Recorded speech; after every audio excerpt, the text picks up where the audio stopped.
Tenaga honorer diangkat menjadi PPPK paruh waktu disahkan dalam Keputusan Menpan RB tahun 2025. Tepatnya, Keputusan Menpan RB nomor 16 tahun 2025 tentang pegawai pemerintah dengan perjanjian kerja, PPPK, paruh waktu. Menpan RB menetapkan keputusan tersebut di Jakarta pada 13 Januari 2025. Kepmen PAN RB ini memuat 30 diktum mengenai mekanisme PPPK paruh waktu. Sebagai penjelasan, PPPK paruh waktu adalah aparatur sipil negara, ASN, dengan perjanjian kerja. Yang mana, gaji yang diterima PPPK paruh berasal dari ketersediaan anggaran pemerintah. Gaji PPPK paruh sesuai keputusan Menpan RB diberikan minimal sama dengan gaji ketika masih jadi honorer. Atau, setidaknya minimal besarannya gaji sama dengan jumlah upah minimum, UMR, di suatu wilayah tersebut. Hal utama YSNG perlu diketahui, status PPPK paruh waktu diberikan untuk tenaga honorer terdaftar di database BKN.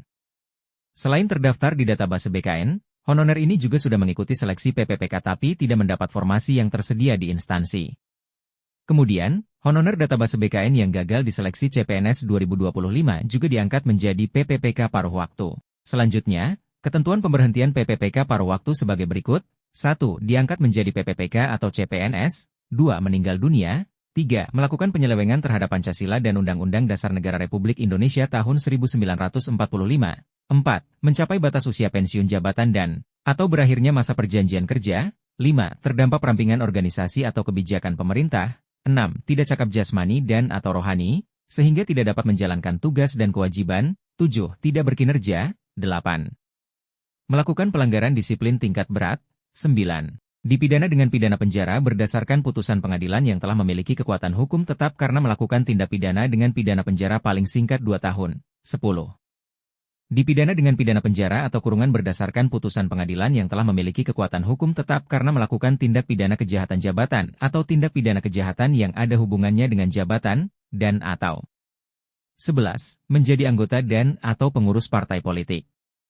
Dalam hal PPPK paruh waktu mengajukan pindah instansi, yang bersangkutan dinyatakan mengundurkan diri. Lalu, dalam hal terjadi perubahan organisasi pemerintah, PPPK paruh waktu yang kompetensinya masih dibutuhkan dan perjanjian kerja yang bersangkutan belum berakhir maka akan dipindahkan di unit yang membutuhkan sesuai dengan kompetensinya.